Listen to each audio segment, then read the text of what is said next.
Bienvenidos a Converge TV, de nuevo aquí con historias que tocan, con historias que transforman y con contenidos que nos ayudan a entender un poquito la sociedad.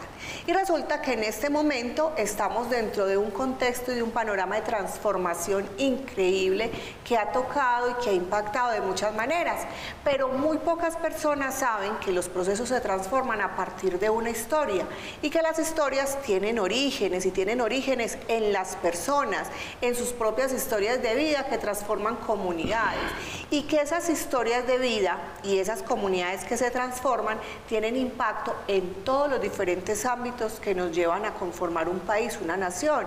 Y eso estamos hablando de nuestra vida social, de la manera en que nos relacionamos con los demás, de los impactos políticos, estamos hablando de los impactos laborales, estamos hablando de los contextos educativos. Y para poder entender eso, hoy vamos a trabajar un tema muy importante, que es la distribución territorial. Cómo está conformado nuestro país y cómo esa conformación incide completamente en todo el tema cultural e incide completamente en todo lo que tiene que ver con los comportamientos, con las culturas, con las tendencias, con los gustos y con todo lo que tiene a su alrededor el comportamiento. Entre ellos incluso incide en lo que tiene que ver con cosas tan sencillas como la cultura metro, la música que escuchamos, el tipo de licor que consumimos y la transformación de nuestros sectores. Para entender eso, es importante que entendamos que estamos dentro de un país y ese país tiene unas constituciones, está distribuido en este caso en unos departamentos, pero esos departamentos tienen otras subdivisiones, digámoslo así, donde tenemos los municipios. Y esos municipios se dividen en comunas y esas comunas se dividen en barrios y en corregimientos. Pero para entender más eso a fondo tenemos un invitado del día de hoy, que es el señor Iván Chaparro, docente de profesión, amante de todo lo que tiene que ver con el trabajo social y toda la línea humana. Don Iván, bienvenido. Bienvenido, Lina. Muchas gracias por la invitación. Lo hemos invitado en el día de hoy precisamente porque vamos a aprovechar esto para que entendamos este tema cultural, porque resulta que cuando empezamos a hablar de esas divisiones, cuando empezamos a hablar de todo este tema cultural, cuando empezamos a hablar de las divisiones políticas y administrativas, que no son solamente para tener el mapa y geografía, ¿para qué nos sirve entender, don Iván, todas las divisiones políticas y administrativas? Bueno, eso nos sirve porque eso le permite a los gobernantes, al dividir los territorios, entonces poder elaborar unos programas que favorezcan, porque igualmente los territorios no son iguales, cada uno tiene sus propias problemáticas. Eso le permite al gobernante entonces enfocar los recursos en cada uno de los sectores de tal manera que se pueda favorecer a la población con sus propias necesidades. Eso desde el punto de vista de la gobernanza de los sectores, pero desde el punto de vista empresarial les cuento que entender eso también nos sirve para poder saber y orientar nuestras campañas comerciales. Claro. Determinar el público, mirar cómo le llegamos a ese público. Y pocas empresas trabajan desde esa perspectiva estratégica toda su estructura comercial. Sí, con base en eso que tú dices, pues entonces hubo un proyecto que se generó desde la Alcaldía de Medellín hace ya mucho tiempo y enfocado en favorecer a una buena parte de la población que tenía muchas dificultades de movilidad. Eso llevó a que a través de un concurso se hiciera la licitación que en su momento favoreció la Comuna 13, que es a la que nos vamos a referir. Pero antes de que lleguemos allá a contarles la Comuna 13, déjenme contarles que el Valle de Aburrá está conformado por 10 municipios. Solamente el Valle de Aburrá. Entre ellos tenemos entonces Caldas, La Estrella, Sabaneta, Envigado, Itagüí, Medellín, Bello, Copacabana, Girardota y Barbosa. Cada uno de estos municipios está dividido en comunas y corregimientos. Y cada una de estas comunas está dividida en barrios. ¿cierto? Actualmente Medellín se agrupa en 6 zonas, 16 comunas y 249 barrios y 5 corregimientos, ¿cierto? O sea, una población bastante grande y una distribución bastante grande y muy estratégica. ¿Cómo utilizaría usted que nos está viendo esta información para posicionar su empresa o negocio? Siendo que para poder llegar a estos sectores yo tengo que tener en cuenta su cultura, sus modelos de comunicación, sus gustos, sus tendencias, sus religiones, porque todos tienen características diferentes. Y es aquí donde vamos a entrar, porque este proyecto me pareció muy bonito.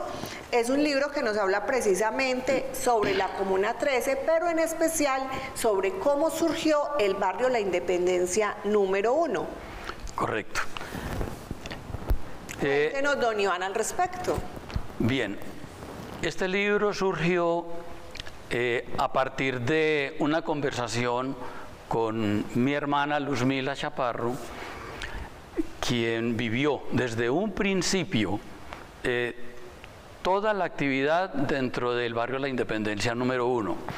Fue ella quien, a raíz de los problemas que se vivían en ese momento, una señora o una pareja con 7 niños, con muchas dificultades económicas, en cualquier momento decidió irse y tomar allí un terreno, donde inicialmente se construyó lo que llamamos un tugurio.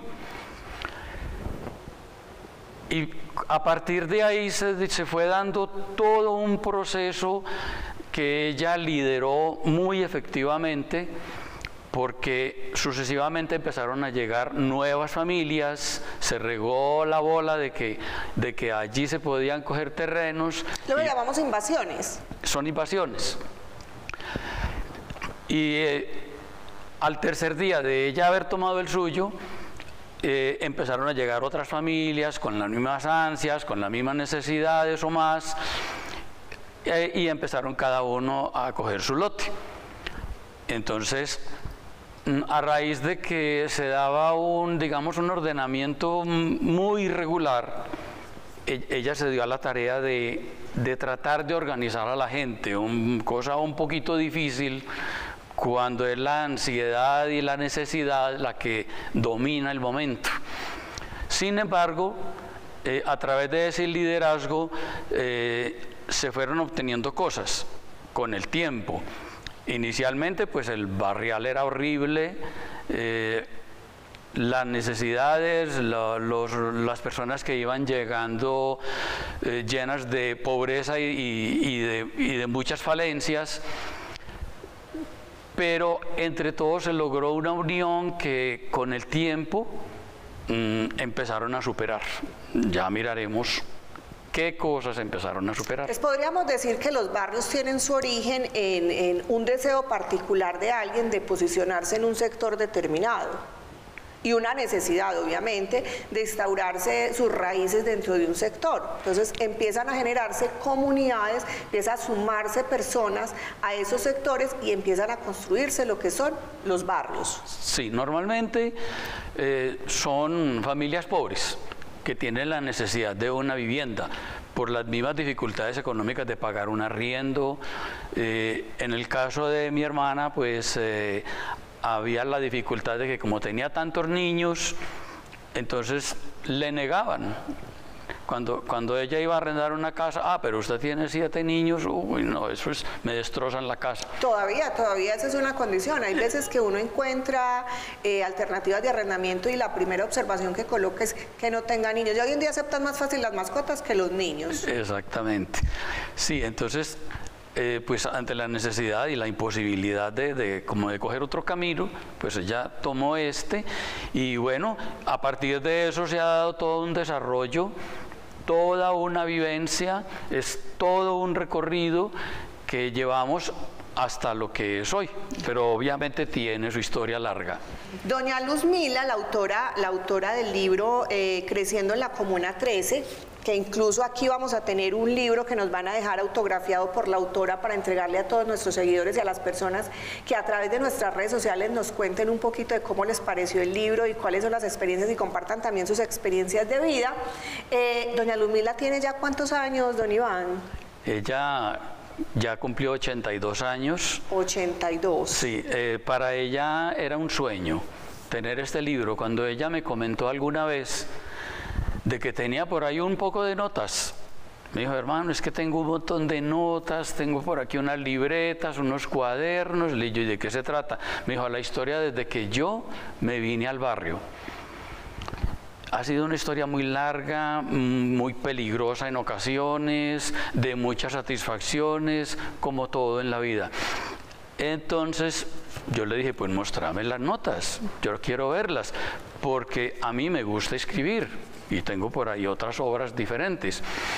Entonces me las mostró, yo empecé a leerlas y bueno, ella me prestó todas aquellas notas, en unas repetía cosas, como que se le olvidaba que ya las había puesto en otra, pero en fin, era mi labor empezar a recopilar todo esto y darle como un seguimiento, una cronología en el tiempo de lo que se iba dando. Entonces poco a poco fui organizando todo el texto y ya concatenando con ella cada uno de los aspectos que se iban dando, ella muy feliz porque finalmente alguien le había prestado atención y podía narrar su historia. Entonces, hasta que finalmente nos dimos a la tarea también de recopilar fotos, una labor difícil, porque bueno, en aquella época pues eran fotos tomadas de las cámaras, pues con 12 rollitos, con 12 fotos, 24, 36, había que cuidarse, no eran de muy buena resolución. Y no bote una foto porque, mejor dicho, eso era pecado porque después la revelada era costosísima. Sí, entonces, bueno, nos dimos a la tarea de recopilar, de ir acomodando. Yo sé, don Iván, porque como esto lo ve todo el público, pues hay jóvenes que posiblemente no les tocó saber que era un rollo fotográfico y nuestros chicos de producción nos van a colocar gráficamente para que ellos entiendan qué era la odisea de tomar una foto y de tener un registro fotográfico en aquellas épocas. Sí, seguramente. Bueno, para los que no lo conocen, que son todos los jóvenes, en aquella época pues no había celulares, las fotos eran con la camarita aquella. Y no podíamos saber cómo quedaba la foto hasta que no se revelaba. Hasta que no se revelara. ¿Sí? Entonces, ni modo. Bueno, las fotos como quedaran, así estaban bien, se tenía buena resolución, no tanto como las que nos prestan ahora los celulares y las cámaras actuales. Además, con el tiempo se van deteriorando, se van dañando, entonces nos tocó recuperar a partir del Photoshop, nos tocó recuperar muchos detalles de las fotos, pero bueno, y muchas de ellas las plasmamos en el libro, como para darle una visión de lo que se iba haciendo a medida que el barrio se iba desarrollando. Entonces fuimos plasmando más o menos que estuvieran de acuerdo con el texto. Nos hubiera gustado poner algunas otras, pero bueno, no encontramos fotos alusivas a algunos temas, pero yo creo que el libro lo hemos ilustrado suficientemente de tal manera que nos vaya indicando lo que va pasando y sobre todo tratar de hacer una lectura muy amena.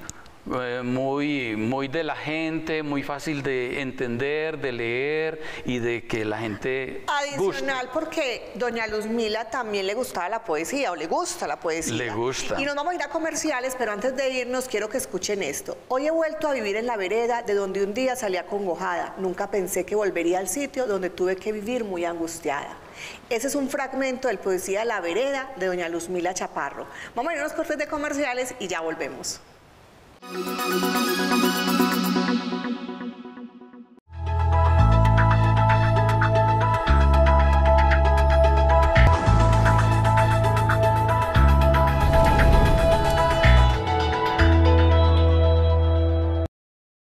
Me dicen el señor de las noticias y me han encomendado una misión, contarles a ustedes al mediodía de las cosas que pasan aquí en la tierrita, en el pueblo mío que está en la montaña, así que, oído pueblo.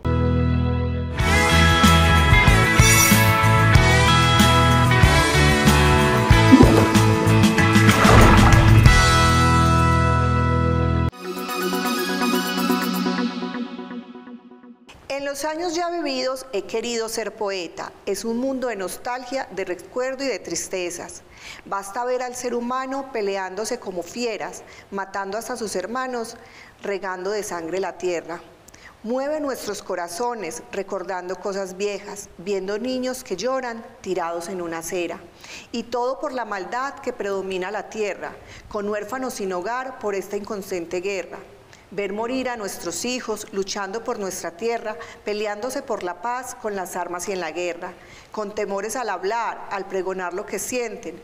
Ven morir aquí y allá a todos los inocentes. Luzmila Chaparro. Ese es el poema Ser Poeta. También se encuentra en el libro y narra la historia de lo que son nuestros barrios y nuestras comunas, porque cuenta cómo la violencia nos ha forzado a salir y nos permite a veces entrar a nuestras poblaciones, dejar nuestras casas, abandonar nuestros amigos, nuestras familias, y eso es muy lejos de todo lo que viven las comunas.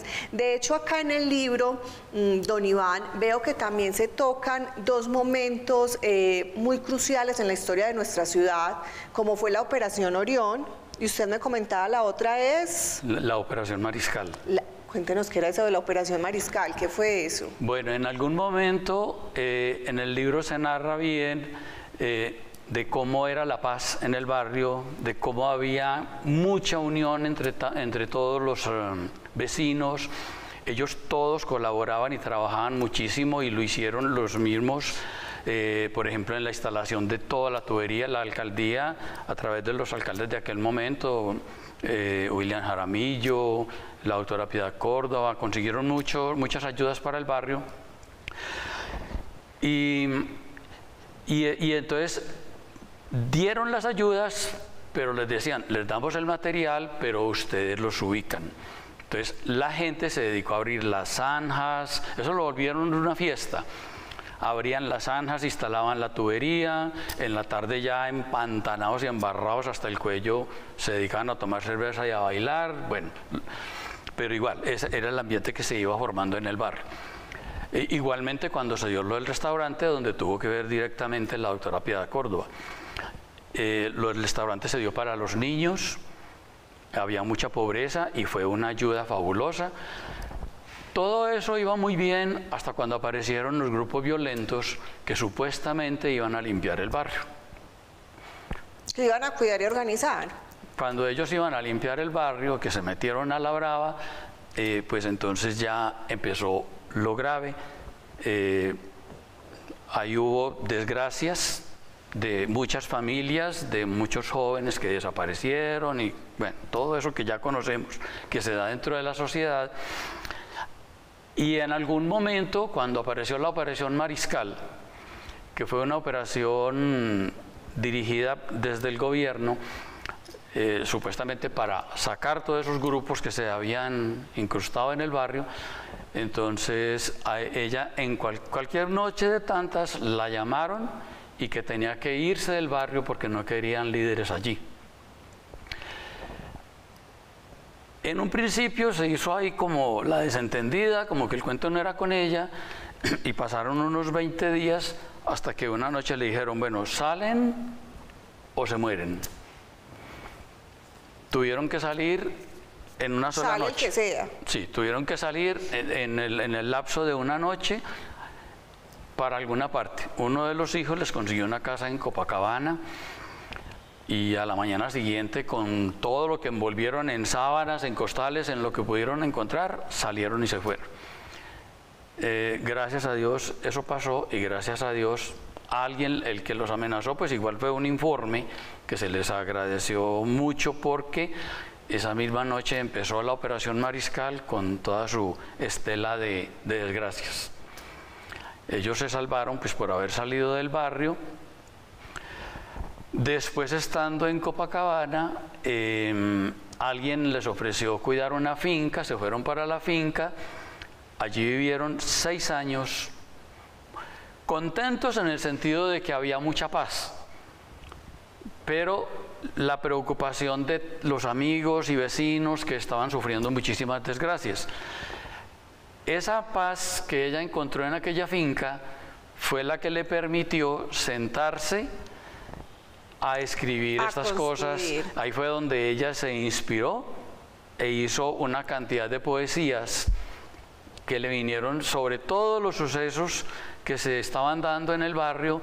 Y que es una manera muy bonita de contar la historia, porque también por ahí hay un dicho muy conocido y es: pueblo que no conoce su historia está condenado a repetirla. Y esa es una manera diferente de conocer la historia de nuestros barrios, de conocer nuestra historia, porque es que nuestras comunas, nuestros barrios están muy conectados con esas historias y tienen unos orígenes muy similares, con muchas variaciones y con actores diferentes, pero las historias son, como usted lo decía, la mayoría son creados por personas de muy bajos recursos, que se atrevieron a luchar con sus familias porque eran familias muy numerosas. Estamos hablando de familias de 20 hijos, 14 hijos, y a eso se le sumaban los nietos, entonces esa población iba creciendo y prácticamente con una familia se construía un barrio. Ahí hay una foto como con yo no sé cuántos... 12 nietos veo por aquí. 12 nietos. Que esa se va a proyectar, 12 nietos de la señora Luzmila. Y no están solamente, todos. No están todos, imagínense. Yo conozco familias que eran de 20, 24 hijos, sin contar los nietos, solamente los hijos. Y con ellos se iba construyendo toda una historia y se iba construyendo una cadena alrededor de los barrios.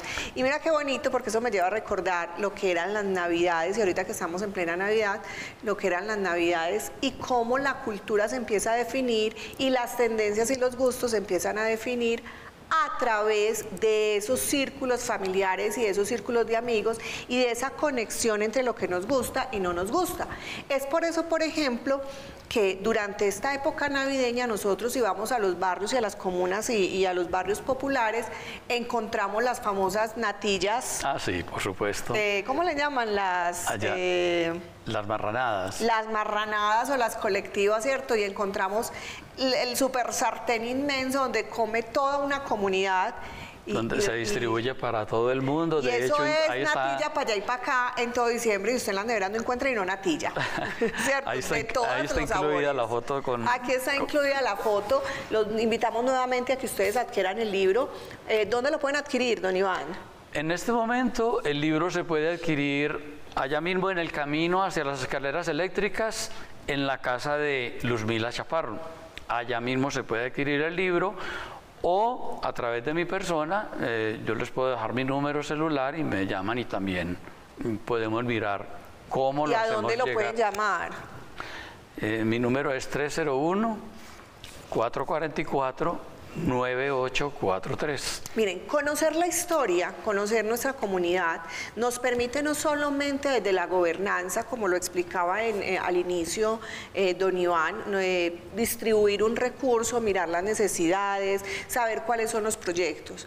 A nivel personal nos permite entender cuál es nuestra sociedad, por qué nuestros hijos se comportan de la manera que se comportan, qué los está moviendo, porque es que sea como sea usted del Poblado, sea del Laureles, sea del Popular, hay una conexión total entre todos los diferentes actores de la comunidad y siempre van a haber puntos de encuentro y puntos de conexión. Y saber ese comportamiento y entender desde la parte, digámoslo así, de la familia, el comportamiento de nuestros hijos, a qué se exponen, qué los alimenta, qué los educa, porque es que uno dice, yo lo educo en mi casa, pero es que gran parte de la educación viene de afuera, de las personas con que se conectan, con de quienes los gustos, se relacionan. con quién se relacionan, de los gustos y las tendencias. Saber que si yo lo tengo en un colegio X, está expuesto a ciertos márgenes, ciertos niveles formativos, a ciertos gustos, a ciertas creencias y a ciertas tendencias. Asimismo, a nivel empresarial, entender el movimiento de nuestra comunidad, el origen de nuestra comunidad, nos permite determinar la población a la cual nos dirigimos, cuáles son sus gustos, son las necesidades que tienen. No es lo mismo yo establecer un producto de un bien o un bien y un servicio para las personas que viven en el poblado, que tienen un nivel que, hablemos desde el nivel de satisfacción de sus necesidades, porque vivir en el poblado no garantiza que tenga necesidades satisfechas. Si yo me voy al barrio del Poblado, a toda esa comuna, encuentro personas de extracto 1, 2 y 3 y encuentro personas de extracto 5 y 6. Correcto. Ahí, a diferencia de nada, o sea, aquí tengo el edificio súper estructurado, súper bien montado, algunos a punto de caerse porque es que las construcciones de hoy en día las hacen yo no sé de qué manera, pero también ahí al ladito puedo encontrar las casitas que son muy humildes, que no se han querido, no las han podido sacar de la zona, pero que son extracto 1, 2 y 3. Sí, y se mantienen ahí. Y se mantienen. Y están conviviendo dentro del mismo entorno, están conviviendo dentro del mismo contexto. Entender eso nos facilita a nosotros saber cuál es nuestro público objetivo, cuáles son sus motivadores, cuáles son esas necesidades que podemos satisfacer desde un contexto empresarial y desde un proceso promocional, digámoslo así, de nuestros bienes y nuestros servicios. Pero también entender la sociedad nos permite interactuar con ella, comunicarnos con ella y ser mucho más asertivos en nuestro tema de relacionamiento. Correcto. A raíz de eso, entonces, el libro está enfocado concretamente como a ver el progreso. Hoy, para quienes hayan ido a la Comuna 13 y los que no hayan ido están muy invitados porque es un paseo. Ya se ve el progreso del barrio. Las escaleras eléctricas le han dado una vida total, lo han convertido en un referente del turismo mundial. Usted ir un fin de semana, es que a veces no se puede caminar.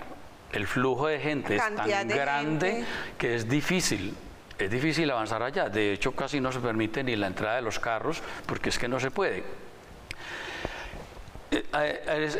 Todo el camino está lleno de negocios, o sea, eso le ha cambiado la vida a muchísima gente.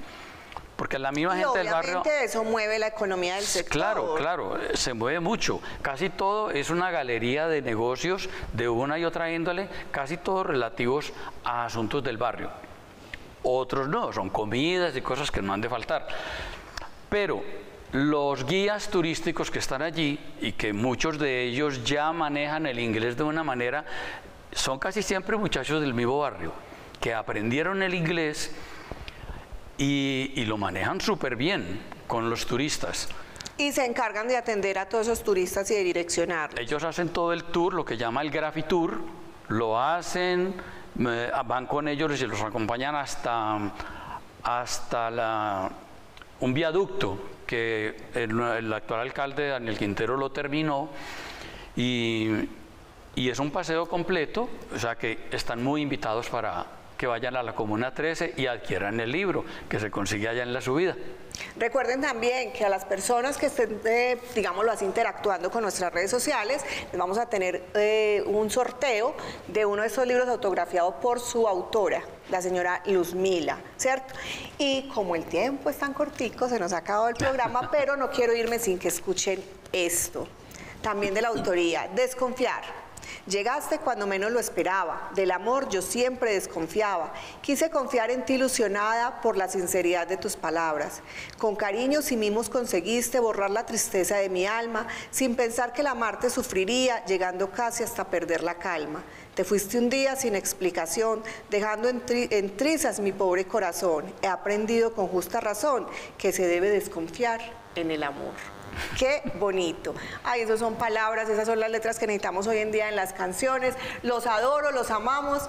Muchísimas gracias por estar conectados con nosotros y nos vemos en el próximo programa. Don Iván, muchísimas gracias por acompañarnos en el día de hoy. Muchas gracias a ti, Lina, por la invitación. Esto ha sido fantástico. Gracias a todos. ¿Listo?